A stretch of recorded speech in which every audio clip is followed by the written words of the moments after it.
अस्सलाम students, welcome back to my YouTube channel Physioflex. I am doctor Ayesha. आज का जो हमारा लेक्चर है वो है क्रायोथेरेपी। तो सबसे पहले हम देख लेते हैं कि क्रायोथेरेपी जो है वो होती क्या है। क्रायो का क्या मतलब होता है? कोल्ड। ठीक है, कोई भी ऐसा ट्रीटमेंट जिसमें हम कोल्ड को यूज़ करेंगे। और थेरेपी क्या होती है? थेरेपी का मतलब है कि कोई भी ऐसा ट्रीटमेंट जो होता है जिसको हम रिहेबिलिटेशन या फिर क्यूरेटिव पर्पसेस के लिए यूज़ करते हैं। अब जो हमारे पास थेरेपी होती है वो मुख्तलिफ तरह की हो सकती है। फॉर एग्जांपल ये सारी जो चीज़ें हैं ये हम पढ़ रहे हैं अंडर इलेक्ट्रोथेरेपी। इलेक्ट्रोथेरेपी है, मैनुअल थेरेपी है, जो हम हमारी फिजियोथेरेपी फील्ड में यूज़ करते हैं। ओके, अब हम देख लेते हैं कि ये जो क्रायोथेरेपी है ये स्टार्ट कब हुई थी। तो क्रायोथेरेपी जो है ये हमारे पास इजिप्टियंस जो थे उन्होंने स्टार्ट की थी। और स्टार्ट कब हुई थी? 2500 BC में ऑलमोस्ट जो है ये स्टार्ट हुई थी। और इसको इन्वेंट किसने किया था?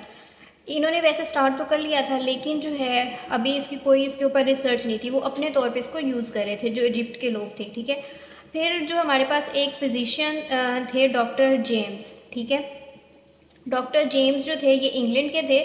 इन्होंने जो है इस सबसे पहले जो क्रायोथेरेपी है, कोल्ड थेरेपी है, इसको इन्वेंट किया था। इसके बारे में हमें बताया था और इसके जो बेनिफिट्स थे उनको वो बताए थे कि हम किस किस पर्पस के लिए जो है वो क्रायोथेरेपी को यूज़ कर सकते हैं। ओके, इसके बाद जो क्रायोथेरेपी है डॉक्टर जेम्स ने तो इसको बता दिया। और उन्होंने ऑलमोस्ट जो है वो बताया था 1819 से लेके 1879 के बीच में उन्होंने इसके ऊपर रिसर्च की थी। उसके बाद जो 19th सेंचुरी में जो है हमारी जो क्रायोथेरेपी है वो पॉपुलर होगी। फिर इसके बाद पहले जो थी एक्यूट ट्रॉमास के लिए, इंजरीज़ के लिए, इसका पर्पस क्या क्या था कि एक्यूट ट्रॉमा हो गया, इंजरीज़ होगी।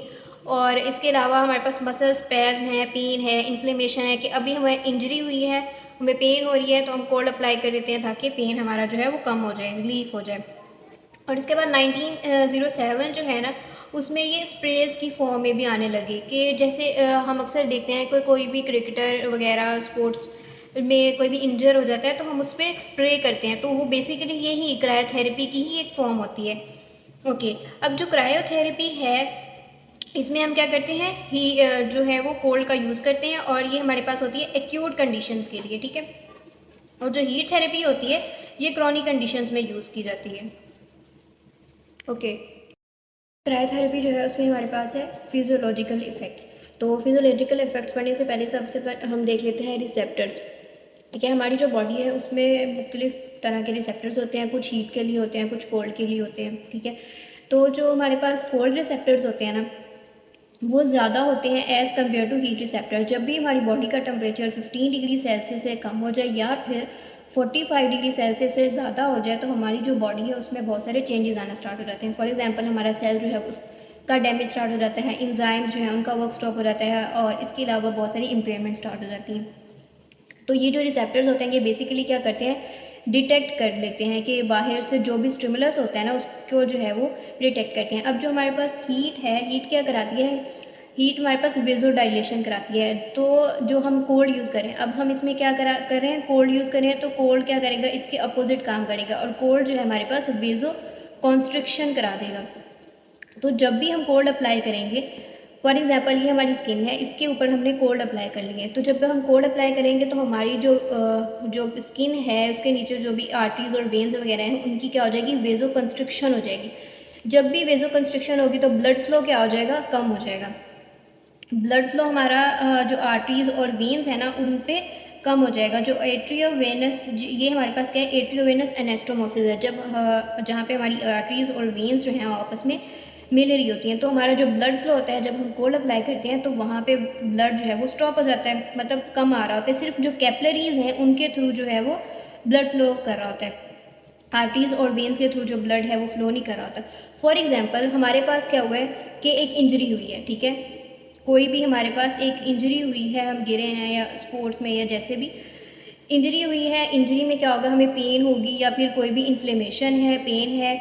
जब हम कोल्ड अप्लाई करेंगे, इन्फ्लेमेशन में क्या होता है, हमारा जो ब्लड फ्लो है, ब्लड है वहाँ से बहुत सारे मीडिएटर्स रिलीज़ होते हैं। ठीक है, मीडिएटर्स क्या करा रहे होते हैं, इन्फ्लेमेशन करा रहे होते हैं। अब मीडिएटर्स हमारे पास क्या कराते हैं, इन्फ्लेमेशन कराते हैं। अब जो मीडिएटर्स फॉर एग्जांपल कौन कौन से हैं, हिस्टामिन्स हैं, ब्रेडिकाइंस हैं, लिकोट्राइन्स हैं, प्रोस्टाग्लैंडिन्स हैं, तो ये जितने भी मीडिएटर्स वगैरह हैं ये हमारे पास क्या करा रहे होते हैं, इन्फ्लेमेशन करा रहे होते हैं। और ये आ कहाँ से हो रहे होते हैं, ब्लड से। तो जब हमारा ब्लड फ्लो ही कम हो जाएगा, ठीक है, तो वो मीडिएटर्स ही रिलीज़ नहीं होंगे। जब वो मीडिएटर्स रिलीज़ नहीं होंगे तो ऑटोमेटिकली जो हमारी इन्फ्लेमेशन है या फिर जो भी हमारा पेन है वो कम हो जाएगा। तो इस तरह से ये जो पूरा मैकेनिज़्म है कि हमारी जो पेन है उसको कम करने के लिए कोल्ड हम उसको यूज़ करते हैं। ओके, अब इसमें हमारे पास एक आ जाता है लीविस हंटिंग रिएक्शन। तो जो लीविस हंटिंग रिएक्शन है इसमें क्या होता है कि जो फर्स्ट जब हम कोल्ड अप्लाई करते हैं तो इसमें जो फर्स्ट 15 मिनट्स होते हैं ना, उसमें जो है वो वेज़ो कंस्ट्रिक्शन होती है। जो फर्स्ट 15 मिनट्स होते हैं उसमें वेज़ो कंस्ट्रिक्शन होती है, और जो नेक्स्ट 15 मिनट्स होते हैं उसमें वेज़ो डायलेशन स्टार्ट हो जाती है। ओके, नेक्स्ट हम देख लेते हैं जो हमारे पास सर्कुलेटरी रिस्पॉन्स है, उसमें आ जाता है लीविस हंटिंग रिएक्शन। तो बेसिकली लीविस हंटिंग रिएक्शन होता क्या है, इसमें क्या होता है कि जो फर्स्ट 15 मिनट्स होते हैं, अच्छा तो इसमें हम देख लेते हैं कि जो लीविस हंटिंग रिएक्शन है इसमें जो फर्स्ट 15 मिनट्स होते हैं उसमें हो जाती है वेज़ो कंस्ट्रिक्शन। जो इनिशियल फेज़ होता है जब भी हम कोल्ड अप्लाई करते हैं तो वेज़ो कंस्ट्रिक्शन हो जाती है।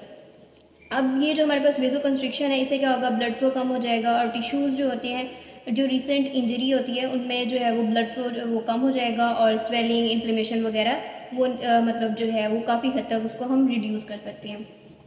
नेक्स्ट जो हमारे पास फिर उसके बाद क्या होती है, नेक्स्ट जो फेज़ होता है उसमें वेज़ो डायलेशन स्टार्ट हो जाती है। पहले 15 मिनट जो है वो वेज़ो कंस्ट्रिक्शन होती है, फिर नेक्स्ट 15 मिनट्स में क्या होता है, वेज़ो डायलेशन स्टार्ट हो जाती है। अब ये जो वेज़ो कंस्ट्रिक्शन और वेज़ो डायलेशन अल्टरनेटिवली ये जो हो रही है, पहले तो ये हमारे पास पेन, स्वेलिंग, उसको इन्फ्लेमेशन उसको कम करने के लिए हुई, जो इनिशियल फेज़ में बिल्कुल आफ्टर इंजरी हुई थी, ठीक है, जब हमने कोल्ड अप्लाई करने के बाद, ठीक है। अब जो है लेकिन उसके बाद में जो वेज़ो डायलेशन वगैरह हो रही है, ये क्यों हो रही है, ये ताकि जो वेस्ट प्रोडक्ट्स हैं उसको जो है ना वो रिमूव करने के लिए फिर बार बार वेज़ो डायलेशन हो रही है। पहले जो है वो हमारे पास ब्लड फ्लो हमने स्टॉप कर दिया, ठीक है, उसके बाद जो है हमने पेन हमारा उससे क्या हो गया, कम हो गया, मीडिएटर्स रिलीज़ नहीं होंगे, मीडिएटर्स जब रिलीज़ नहीं होंगे इन्फ्लेमेशन और पेन वगैरह जो है वो कम हो जाएगा।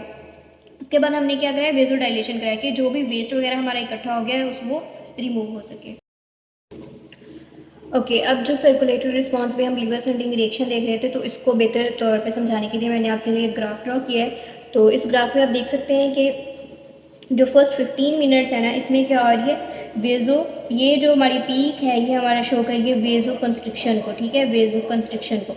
उसके बाद नेक्स्ट 15 मिनट्स में क्या होती है, वेज़ो डायलेशन स्टार्ट हो जाती है, ठीक है। फिर नेक्स्ट हमारे पास अगले जो 15 मिनट होते हैं उसमें फिर से वेज़ो कंस्ट्रिक्शन होती है और फिर से वेज़ो डायलेशन होती है, और ये जो साइकिल है लीविस हंटिंग रिएक्शन में ये ऐसे ही कंटिन्यू रहता है, वेज़ो कंस्ट्रिक्शन होगी, वेज़ो डायलेशन होगी, यही, ठीक है। अच्छा, अब अगर हम बेहतर रिस्पांस चाहते हैं, कोई भी इंजरी हुई है और हम उसमें आइस अप्लाई कर रहे हैं, क्रायोथेरेपी कर रहे हैं, तो अगर हम उसका अच्छा रिस्पांस चाहते हैं अपनी क्रायोथेरेपी का, तो बेस्ट जो टाइम ड्यूरेशन है वो क्या है कि फ़र्स्ट 15 मिनट्स जो है, मतलब 15 मिनट्स के लिए हम जो है वो क्रायोथेरेपी को अप्लाई करें, ठीक है। अब जो क्रायोथेरेपी है ये अगर हम अप्लाई करते हैं आफ्टर 48 आवर्स ऑफ इंजरी, तो ये बहुत बेनिफिशियल है। इसके अलावा आप इसको 72 आवर्स के बाद जो है तब तक भी अप्लाई कर सकते हैं, 72 आवर्स के अंदर। लेकिन अगर हम 48 आवर्स के अंदर अंदर इसको अप्लाई करें तो ये बहुत ज़्यादा बेनिफिशियल रहती है। अच्छा, इसके बाद हम देख लेते हैं कि राइस एक टर्म हम यूज़ करते हैं स्पोर्ट्स इंजरीज़ वगैरह जब होती हैं, ठीक है। तो राइस क्या होता है, राइस रेस्ट, ठीक है, और आई से क्या होता है, आइस, एंड सी से हमारे पास क्या होता है, कंप्रेशन बैंडेजेस वगैरह, और ई से हमारे पास होता है एलिवेशन, ठीक है। तो इसमें जो है जब भी कोई भी स्पोर्ट इंजरी वगैरह होती है तो तब भी हम जो है आइस अप्लाई करते हैं, ठीक है, कोल्ड अप्लाई करते हैं। आपने अक्सर जो भी स्पोर्ट्स में, अगर आप स्पोर्ट्स में इंटरेस्ट लेते हैं, या वैसे भी आपने देखा होगा कि अक्सर स्प्रेज वगैरह या आइस अप्लाई की जाती है। जब भी कोई स्पोर्टमैन होता है उसको इंजरी होती है तो हम उसके ऊपर आइस अप्लाई कर देते हैं। आइस क्या होती है, तो बेसिकली इसमें क्या होता है, वेज़ो कंस्ट्रिक्शन करा देगी, वेज़ो कंस्ट्रिक्शन हो जाएगी, पेन, स्वेलिंग और इन्फ्लेमेशन जो हो रही होगी वो कम हो जाएगी। अच्छा, अब आपने नॉर्मली देखा होगा कि हमें कोई नॉर्मल कट भी लगता है कि फॉर एग्जांपल हमें नॉर्मली कोई कट लग गया है, ठीक है, ज़रा सा भी कट लगा है, तो हम उसके पे क्या करते हैं, फ़ौरन से बर्फ़ वाला पानी या बर्फ़ अप्लाई करना शुरू कर देते हैं। इससे क्या होता है कि जो हमारी जो जहाँ पे भी इंजरी हुई होती है वहाँ पे क्या होती है, वेज़ो कंस्ट्रिक्शन स्टार्ट हो जाती है, जिसकी वजह से हमारा जो ब्लड फ्लो होता है वो स्टॉप हो जाता है। तो बेसिकली इसके पीछे जो हम नॉर्मल अपनी लाइफ में जो है वो कोल्ड अप्लाई करते हैं उसका भी पीछे यही मैकेनिज़्म है, ठीक है।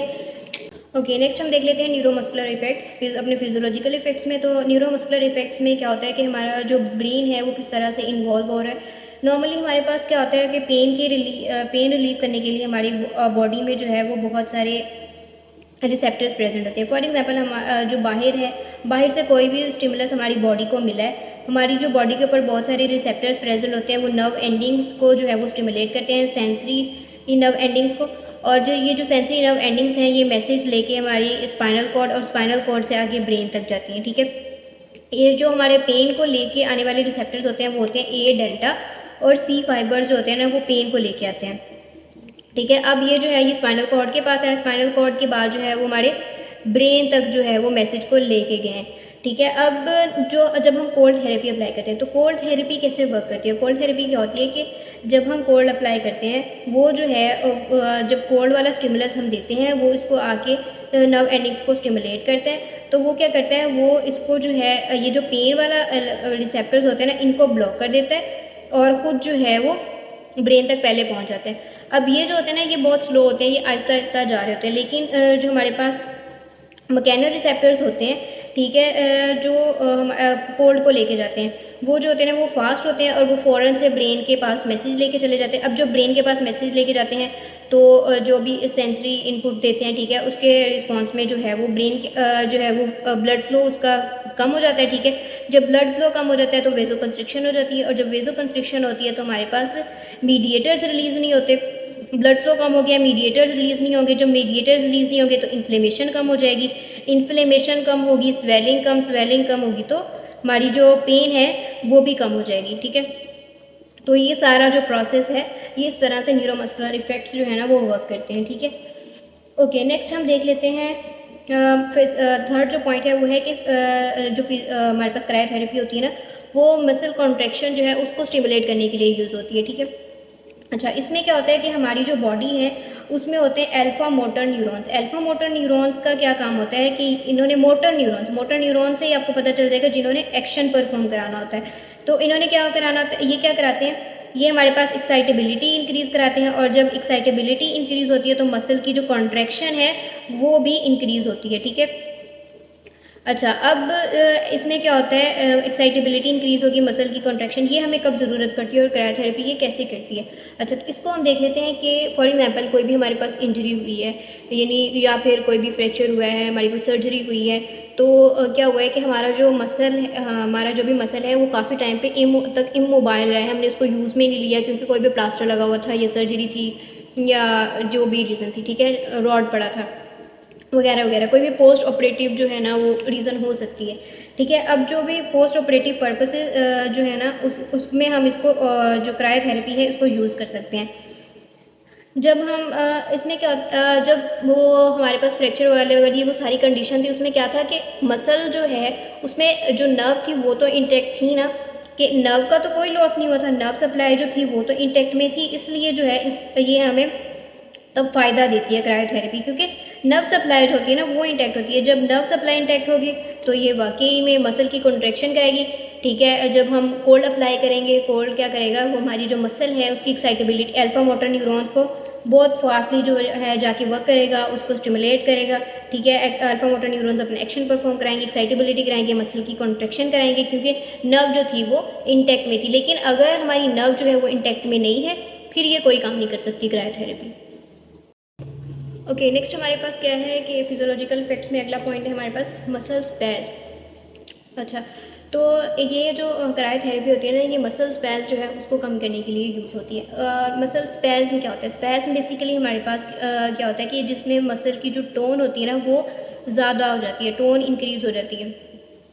ये एक नॉर्मल फिजियोलॉजिकल रिस्पॉन्स होता है कि हम जो है ना अचानक से हमने ज़्यादा एक्टिविटी करना स्टार्ट करी है। पहले हम इतनी एक्टिविटी नहीं कर रहे थे, लेकिन एक दिन अचानक से ही हमने ज़्यादा भाग दौड़ लिया है, या फिर हमने ज़्यादा वॉक कर लिए, जिसकी वजह से क्या हुआ कि हमारी मसल की टोन जो है ना वो ज़्यादा हो गई है।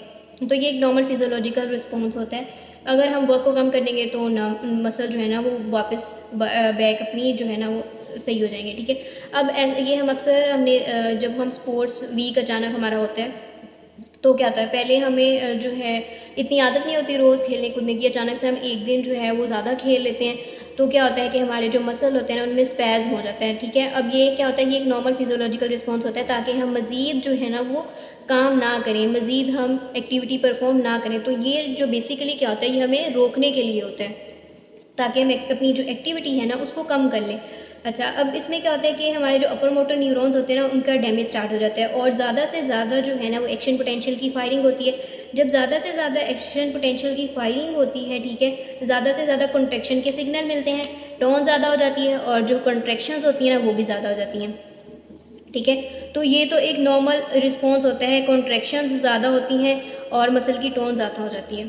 अच्छा, अब हमने क्या करना है, अब जब हम क्रायोथेरेपी देते हैं, क्रायोथेरेपी में क्या होता है कि जो हमारे पास गैमा मोटर न्यूरॉन्स होते हैं जो इनर्वेट कर रहे होते हैं, ठीक है, जो हमारे मसल स्पिंडल होते हैं ना इसको इनर्वेट कर रहे होते हैं गामा मोटर न्यूरॉन्स, ठीक है। अब ये जो मसल स्पिंडल होती है ना, ये हमारे पास होती है मसल स्पिंडल। मसल स्पिंडल को जब ये गामा मोटर न्यूरॉन्स इनर्वेट कर रहे होते हैं, अब इनकी जो एक्टिविटी होती है ना उसको, क्योंकि मोटर न्यूरॉन्स का क्या मतलब होता है, जिन्होंने एक्शन परफॉर्म कराना होता है। तो जब हम क्रायोथेरेपी अप्लाई करते हैं तो वो क्या करते हैं, जो एक्शन परफॉर्म कराते हैं वो क्या होता है कि मसल स्पिंडल जो है ना उसकी एक्टिविटी को कम कर देते हैं। जब मसल स्पिंडल की एक्टिविटी कम हो जाती है तो ऑटोमेटिकली जो कॉन्ट्रैक्शंस हो रही होती है मसल में वो भी कम हो जाती हैं। जब मसल में कॉन्ट्रैक्शंस कम हो जाती हैं, ठीक है, तो फिर जो स्पास्टिसिटी हो रही होती है वो भी कम हो जाती है, ठीक है। इस तरह से ये जो सारा मैकेनिज़्म है ये वर्क करता है। ओके, नेक्स्ट हम देख लेते हैं कि हमारे पास जो अगला पॉइंट है वो है मेटाबॉलिक इफ़ेक्ट्स। इसमें हमारे पास ये कैसे जो क्रायोथेरेपी है वो वर्क करती है। तो फॉर नॉर्मली क्या होता है कि हमारे पास जो भी सेल हैं, केमिकल हैं, एंजाइम्स हैं, जब हम क्रायोथेरेपी अप्लाई करते हैं तो जो सारी एक्टिविटीज़ होती हैं ना इन सब की, सेल्स वगैरह की, वो क्या होती हैं, वो स्लो डाउन हो जाती हैं, वो कम हो जाती हैं। ओके, फॉर एग्ज़ाम्पल एक नी ओए का पेशेंट है, ठीक है, ये फॉर एग्ज़ाम्पल मैं नी बना रही हूँ जॉइंट, ओए का पेशेंट है, ये एक हम कार्टिलेज को ड्रॉ कर लेते हैं, ये कार्टिलेज है। ओए के पेशेंट में क्या होती है, ऐसे कार्टिलेज की जो है ना वो डीजनरेशन स्टार्ट हो जाती है।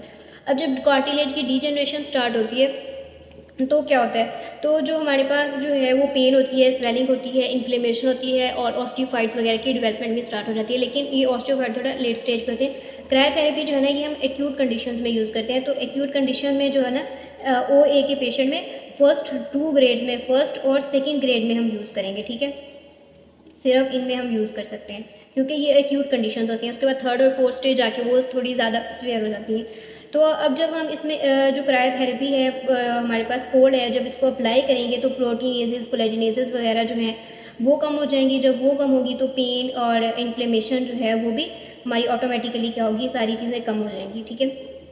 तो इस तरह से जो हमारा मेटाबॉलिक इफ़ेक्ट्स है उस पर भी क्रायोथेरेपी जो है ना वो इफ़ेक्ट करती है।